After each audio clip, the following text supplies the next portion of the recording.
அனைவருக்கும் வணக்கம். இப்போ நம்ம பார்க்க போகிறது ஷாப்பிங் மால், அதுக்கடுத்து நம்ம சரவணா ஸ்டோர்ஸ், இந்த மாதிரி பல இடங்களில் பார்த்தீங்க அப்படின்னா துருக்கி ஐஸ்கிரீம் அப்படின்னு நம்ம எல்லாத்தையும் பார்த்துருக்கலாம். ஒரு 50 ரூபா தான் அந்த ஐஸ்கிரீமோட ரேட் இருக்கும். ஆனால் அதில் பார்த்தீங்க அப்படின்னா நிறைய சின்ன பசங்க நிறைய பேர் இருப்பாங்க, பெரிய அளவில் நிறைய பேர் இருப்பாங்க. இந்த ஐஸ்கிரீமோட விளையாட்டு பார்த்தீங்க அப்படின்னா ரொம்ப கேலி பண்ணுற மாதிரி இருக்கும். அந்த விளையாட்டு வந்து பார்த்தீங்க அப்படின்னா யுனெஸ்கோவால் அங்கீகரிக்கப்பட்ட ஒரு விளையாட்டு. அந்த ஐஸ்கிரீமை பற்றி தான் இப்போ நம்ம பார்க்குறோம். அதாவது தோண்டுருமா அப்படிங்கிறது வந்து இந்த பிரபலமான ஐஸ்கிரீமோட பேர்.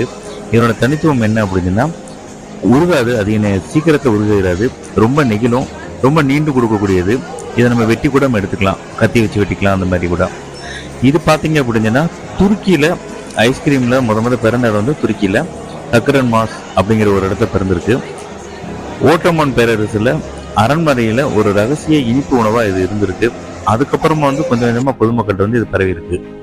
இதோட முக்கிய சோறுவல்னு சொல்லுவாங்க இல்லையா, என்னென்ன அதில் ஐட்டம் கலந்துருக்காங்க அப்படின்னா காட்டு ஆர்கிட், அதோட வேரிலிருந்து தயாரிக்கப்படுகிற மாவு, அது சாலப் சொல்லுவாங்க. மாஸ்டிக் அப்படிங்கிறது வந்து மரச்சாறு.